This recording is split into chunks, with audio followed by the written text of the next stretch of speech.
Thinking, Fast and Slow, by Daniel Kahneman. Introduction. Have you ever found yourself so focused on one thing that you miss something extraordinary happening right in front of your eyes? Imagine you're watching a short video. In it, two teams are passing basketballs back and forth, one team in white shirts, the other in black. Your task is simple: count the number of passes made by the team in white. You focus intently. The players are moving, weaving, passing. You're counting carefully. 5, 6, 7. The video ends, and you're confident you've got the right number. But then, you're asked a question you didn't expect. Did you see the gorilla? A gorilla? What gorilla? You watch the video again. And this time, you see it. Halfway through the clip, a person in a full gorilla costume walks right into the middle of the game, thumps its chest, and walks off. It's on screen for a full 9 seconds. And yet, if you're like half the people who watch this video for the first time, you never even saw it. Your mind was so busy with the task of counting that it completely erased a gorilla from your reality. This isn't just a clever party trick. It's a profound window into the secret workings of the human mind. It reveals a truth that most of us are completely unaware of, that we can be blind to the obvious, and worse, we are blind to our own blindness. Today, we're going to explore one of the most important books ever written about the human mind, Thinking, Fast and Slow by the Nobel Prize-winning psychologist, Daniel Kahneman. This book has sold millions of copies and has fundamentally changed the way we think about thinking. Kahneman spent his life uncovering the hidden machinery of our minds, the invisible forces that shape every judgment and every decision we make. He reveals that our mind is not one unified thinker, but is instead a dramatic, often comical, two-character play. There's a fast, intuitive, and emotional character, and a slow, deliberate, and logical one. And the way these two characters interact determines how we live, how we love, how we spend our money, and even how we remember our own lives. By the end of our journey today, you'll have a new language to understand yourself. You'll understand why you sometimes make impulsive choices you later regret, why you're so confident even when you're wrong, and why you're afraid of losing far more than you're excited to win. More than that, you'll gain the ability to spot these hidden biases not just in others, but in yourself, a skill that is the first step toward making truly better decisions. So, let's pull back the curtain and meet the two characters who are running the show inside your head. Book summary. To understand the two main characters in your mind, let's start with a couple of simple exercises. First, look at a picture of a woman with dark hair, furrowed brows, and her mouth slightly open in a shout. You don't have to try to figure out what she's feeling. In an instant, you know she's angry. You didn't decide to make that judgment, it just happened. You might even have a sense of what's coming next: unkind words, probably in a loud voice. This, right here, is the work of what Kahneman calls System 1. It's your fast thinking. Now, consider this problem: 17 times 24. What happens now? You know immediately that it's a multiplication problem. You know you could solve it, but you also know it would take some real work. A precise answer doesn't just pop into your head. If you decide to solve it, you'll feel a sense of mental strain. Your muscles will tense, your heart rate will increase, your pupils will dilate. You'll have to follow a series of steps you learned in school, holding numbers in your memory as you go. This is the work of System 2. It's your slow thinking. These two systems are the stars of our story. System 1 is the hero of the book, in a way. It operates automatically and quickly, with little or no effort and no sense of voluntary control. It's the part of your mind that gives you impressions, feelings, and intuitions. It's what allows you to understand simple sentences, drive a car on an empty road, or detect hostility in someone's voice. It's constantly making sense of the world, creating stories that connect the past, the present, and the future. System 1 is where your gut feelings come from. System 2, on the other hand, is the supporting character who thinks it's the hero. This is the conscious, reasoning part of you that has beliefs, makes choices, and decides what to think about. It's the part of you that identifies with the word I. When you have to fill out a tax form, compare two washing machines for value, or check the validity of a logical argument, you are calling on System 2.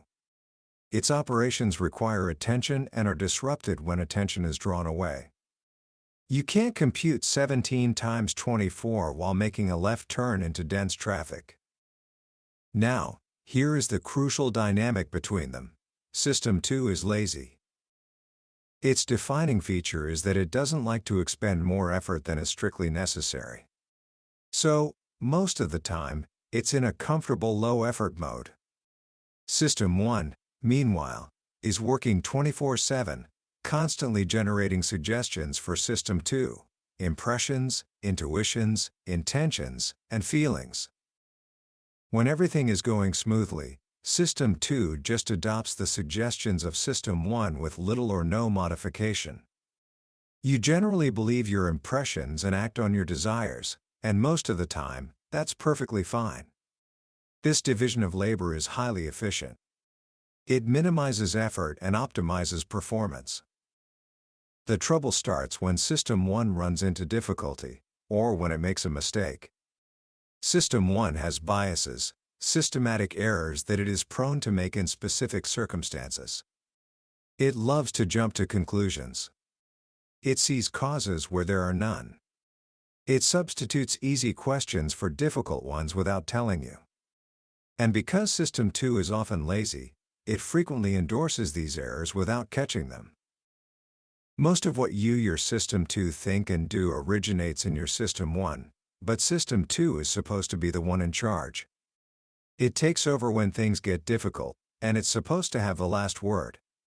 The rest of this book, and our journey today, is about what happens when this partnership goes wrong, and how that affects everything we do. Let's start with one of System 1's most amazing, and sometimes most dangerous, talents, its ability to create connections. Look at these two words. Bananas, vomit. In the last second or two, a lot just happened in your mind. You probably experienced some unpleasant images and memories. You might have felt a slight physical reaction, a subtle expression of disgust. This happened automatically. You didn't will it, and you couldn't stop it. But something else happened too. Your mind automatically created a story. It assumed a causal connection between the words. You formed a little scenario where bananas caused the sickness. As a result, you might feel a temporary, mild aversion to bananas. This is the work of what Kahneman calls the associative machine. Your brain is a vast network of ideas, and when one idea is activated, it triggers a cascade of others. The word vomit doesn't just bring up its definition, it activates memories, emotions, and even physical reactions. It prepares you for related ideas like sick, stink, or nausea. This process is usually silent and hidden from our conscious selves.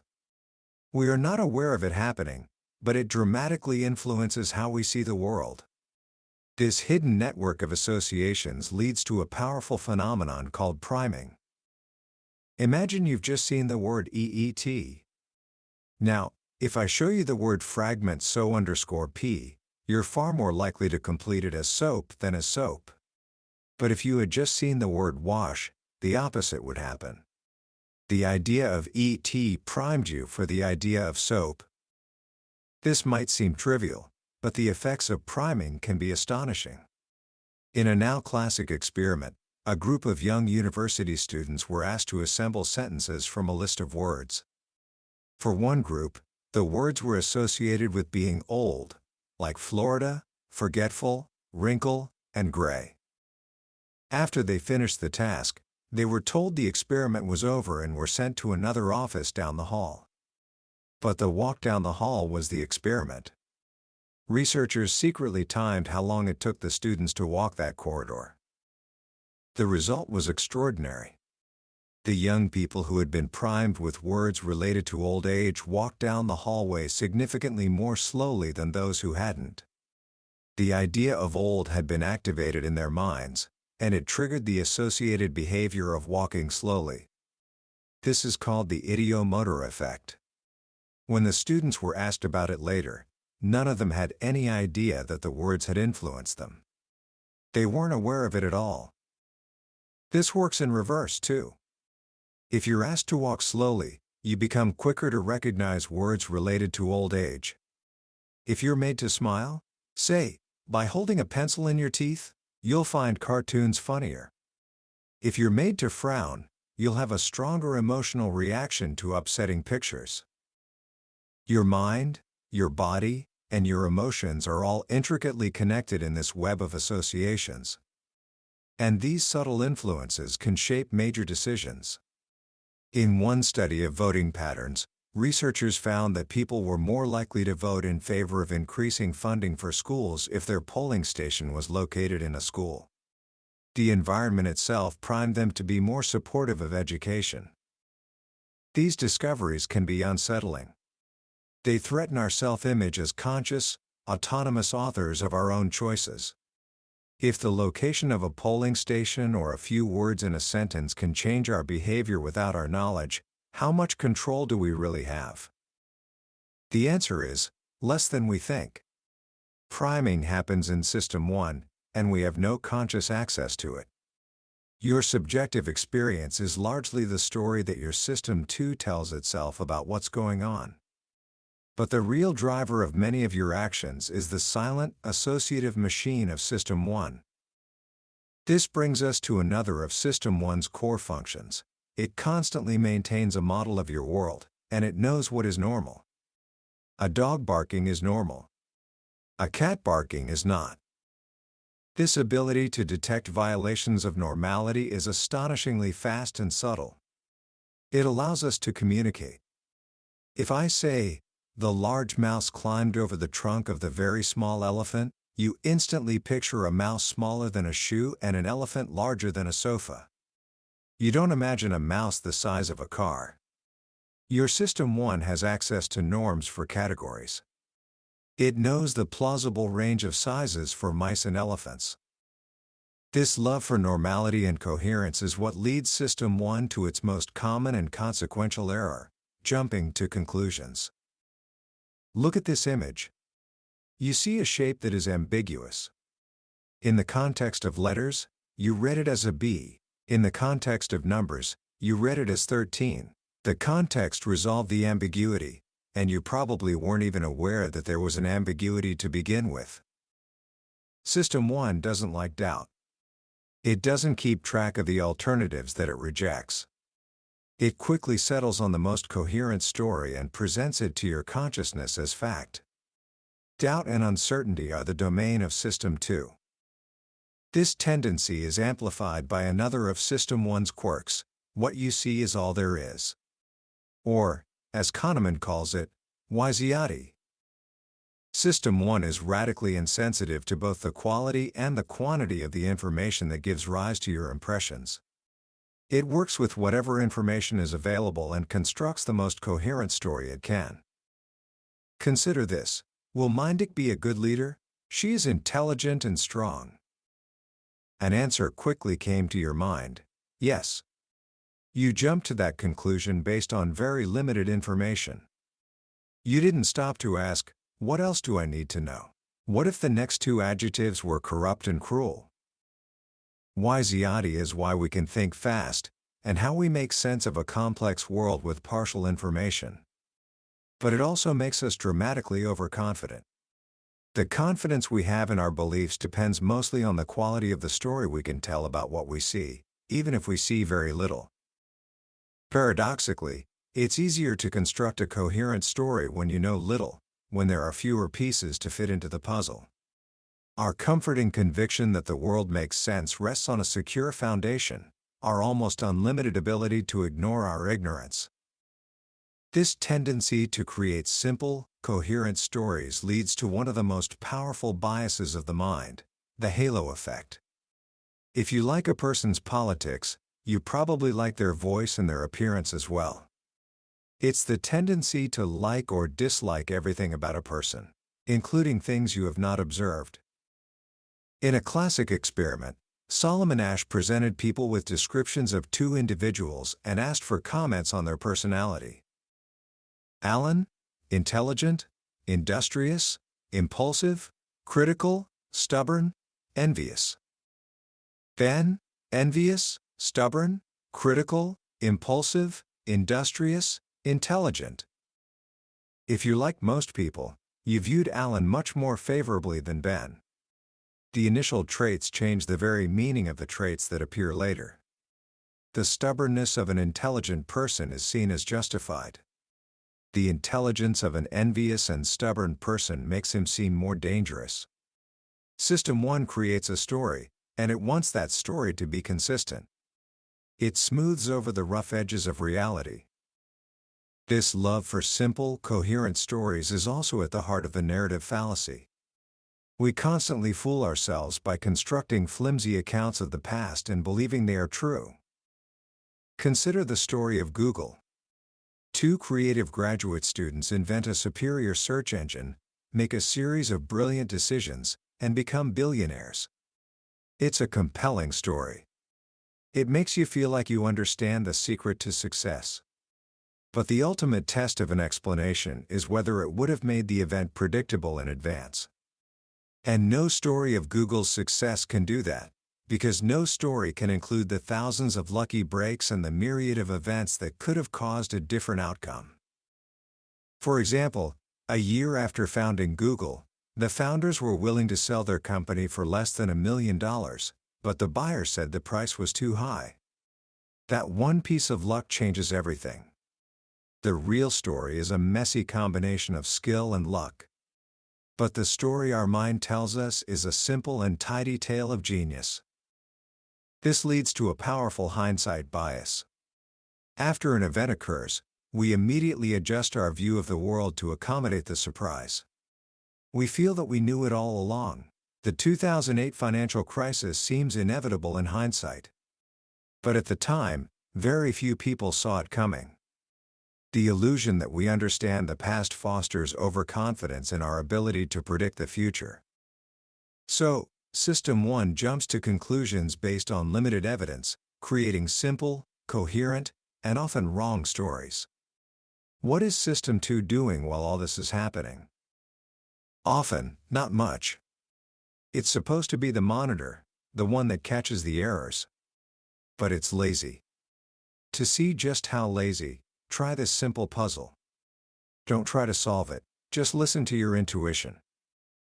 A bat and a ball cost $1.10 in total. The bat costs $1 more than the ball. How much does the ball cost?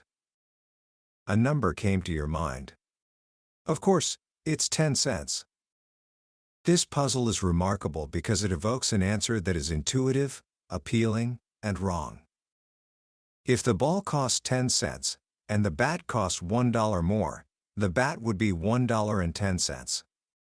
The total would be $1.20, not $1.10. The correct answer is 5 cents.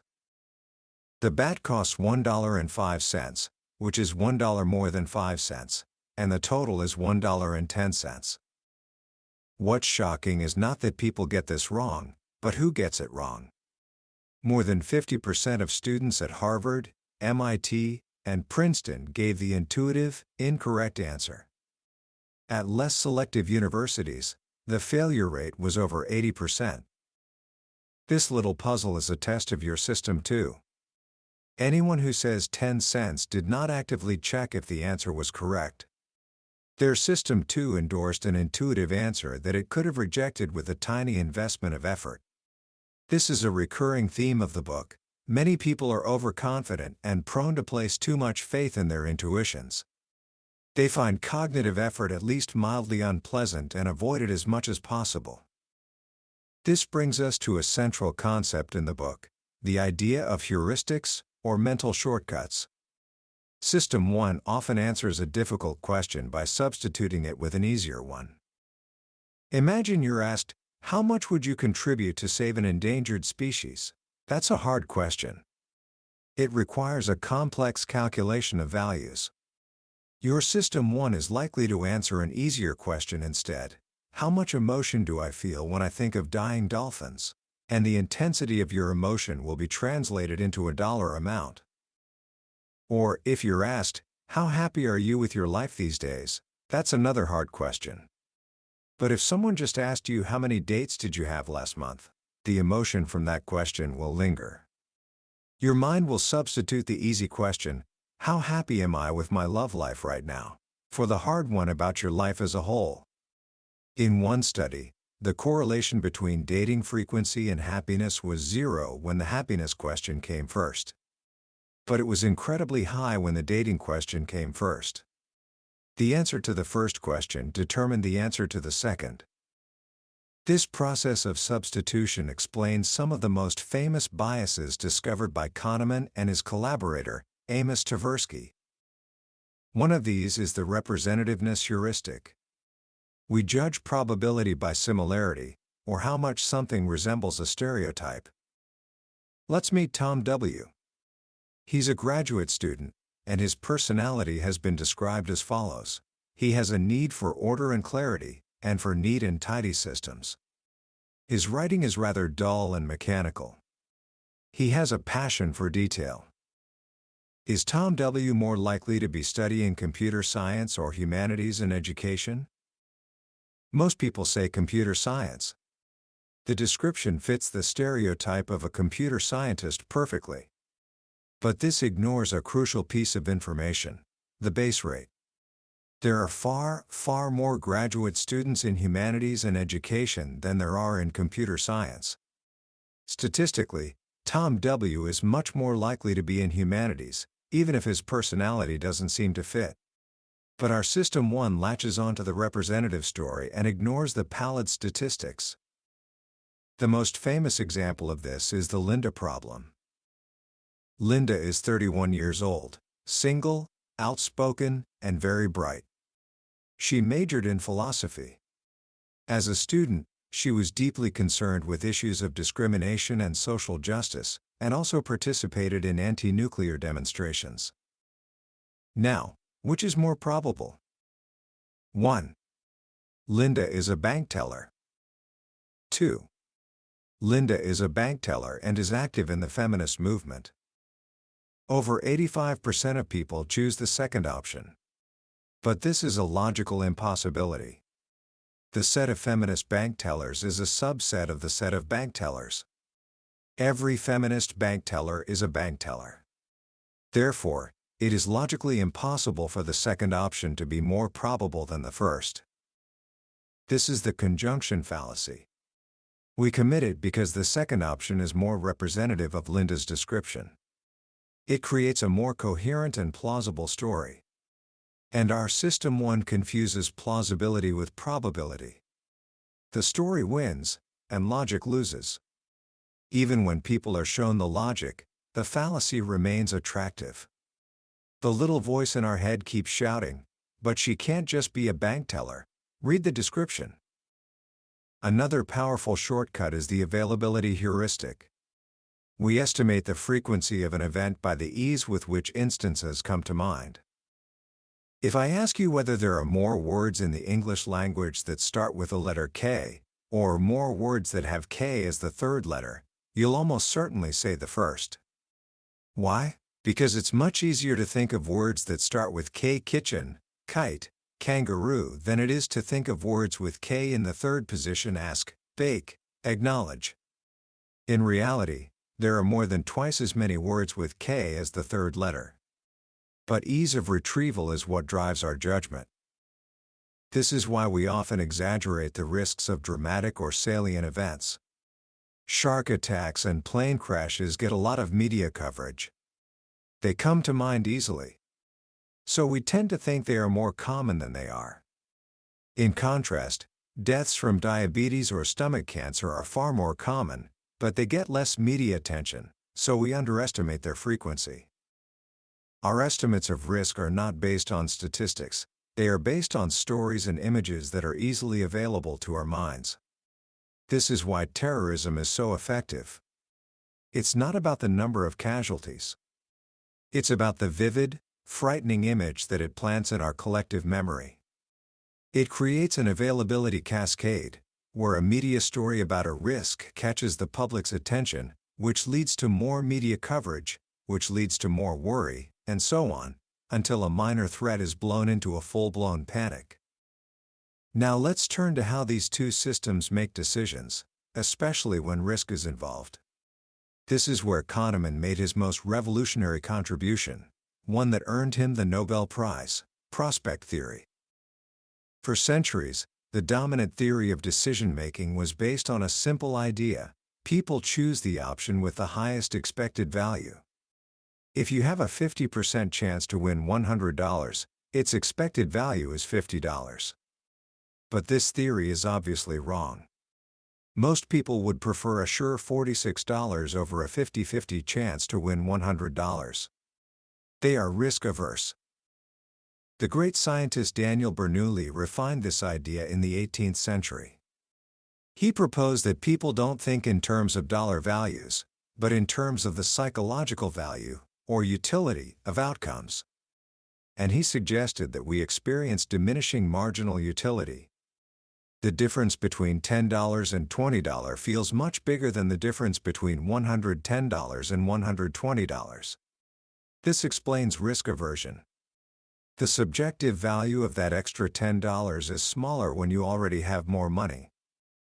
Bernoulli's theory was an improvement, but it had a massive flaw: a case of theory-induced blindness that lasted for over 250 years. His theory assumes that what matters is the final state of your wealth. Consider Jack and Jill. They each have a wealth of $5 million today. Are they equally happy? Bernoulli's theory says yes. But what if I told you that yesterday, Jack had $1 million and Jill had $9 million?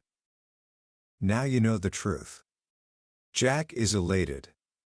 Jill is despondent. Their happiness is not determined by their state of wealth, but by the change in their wealth. And this change is evaluated relative to a reference point. This was the first key insight of prospect theory. We don't experience life in absolute terms. We experience it in terms of gains and losses, improvements and deteriorations, relative to where we started.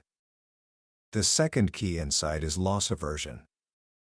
Consider this gamble, on the toss of a coin. If it's tails, you lose $100. If it's heads, you win $150. Would you accept it? The expected value is positive, you stand to gain more than you lose. But if you're like most people, you refused. The reason is that, psychologically, the pain of losing $100 is more intense than the pleasure of winning $150. For most people, on average, losses loom about twice as large as gains. You would need a potential gain of about $200 to make up for the risk of losing $100. Loss aversion is a powerful conservative force in our lives. It makes us reluctant to make changes, because the disadvantages of a change loom larger than its advantages. This explains the endowment effect. Once we own something, we consider giving it up as a loss, and we value it more than we would have if we didn't own it. In a famous experiment, people were given a coffee mug. They were then asked for the lowest price at which they would sell it. Another group, who didn't get a mug, was asked for the highest price they would pay for one. The seller's price was, on average, about double the buyer's price. Giving up the mug felt like a loss, and that hurt. The third key insight of prospect theory combines the first two. It's a graph that would be on the flag of the theory if it had one. It shows that we have diminishing sensitivity to both gains and losses. The difference between a gain of $100 and $200 feels bigger than the difference between $1,100 and $1,200. And the difference between a loss of $100 and $200 feels bigger than the difference between a loss of $1,100 and $1,200. This S-shaped curve, steeper on the loss side, leads to a fascinating and predictable pattern of behavior that Kahneman calls the fourfold pattern. 1. When we face a high probability of a large gain, we become risk-averse. Think of a 95% chance to win $10,000. Most people would prefer a sure gain of $9,000 to lock in the win. The fear of disappointment is powerful. 2. When we face a low probability of a large gain, we become risk-seeking. This is the lottery ticket. A 1% chance to win $1 million is a long shot, but the hope of a large gain makes us willing to gamble. 3. When we face a high probability of a large loss, we become risk-seeking. Imagine a 95% chance to lose $10,000. Many people would rather take a gamble on a 5% chance of losing nothing, even if the other option is losing everything. The sure loss is too painful to accept, and the hope of avoiding it is very attractive. This is where people take desperate gambles. 4. When we face a low probability of a large loss, we become risk-averse. This is the principle of insurance. We are willing to pay a premium, more than the expected value of the risk, to eliminate a small chance of a catastrophic loss. The fear of a large loss is very motivating. This fourfold pattern explains a huge range of human behaviors, from why we buy lottery tickets to why we buy insurance, and why businesses that are failing sometimes take wild, reckless risks to save themselves. Finally, Kahneman introduces one last mind-bending concept, the idea of two selves. Just as we have two systems of thinking, we seem to have two selves that experience life. There is the experiencing self and the remembering self. The experiencing self is the one that lives in the present. It's the one that answers the question, "Does it hurt now?" The remembering self is the one that keeps score, that maintains the story of our life. It's the one that answers the question, "How was it, on the whole?" And here is the crucial discovery: these two selves are not always in agreement. And it is the remembering self that usually gets the last word. In one famous and rather unpleasant experiment, patients undergoing a painful colonoscopy were asked to report their level of pain every 60 seconds. Patient A had a procedure that was relatively short, but the pain level was high right at the very end. Patient B had a procedure that was much longer, and therefore involved more total pain. But in his case, the pain level gradually subsided at the end. Which patient suffered more? Objectively, patient B did. His pain lasted much longer. But which patient had a worse memory of the experience? Patient A. When the remembering self evaluates an experience, it doesn't care much about duration. It pays attention to two things: the moment of peak intensity, good or bad, and how the experience felt at the very end. This is the peak end rule. And the total length of the experience is almost completely ignored. This is duration neglect. To prove this, Kahneman conducted an even more devilish experiment. People were asked to hold their hand in painfully cold water for 60 seconds. Then, with the other hand, they did it again, but this time for 90 seconds. However, in the longer trial, during the last 30 seconds, the water was warmed up by just 1 degree, still painfully cold, but slightly less so. Later, they were asked which of the two experiences they would prefer to repeat. A stunning 80% of people chose the longer one. This is a direct conflict between the two selves. The experiencing self clearly suffered more in the 90-second trial. But the remembering self had a better memory of it, because it ended on a slightly less painful note. And it is the remembering self that makes the choice. This is what Kahneman calls the tyranny of the remembering self. This has profound implications for how we think about our own lives. We don't choose between experiences. We choose between memories of experiences. And the memories can be wrong. When we think about our lives, we don't sum up all the moments of joy and pain. We think of our life as a story. And a story is defined by its significant events and memorable moments, not by the time that passes.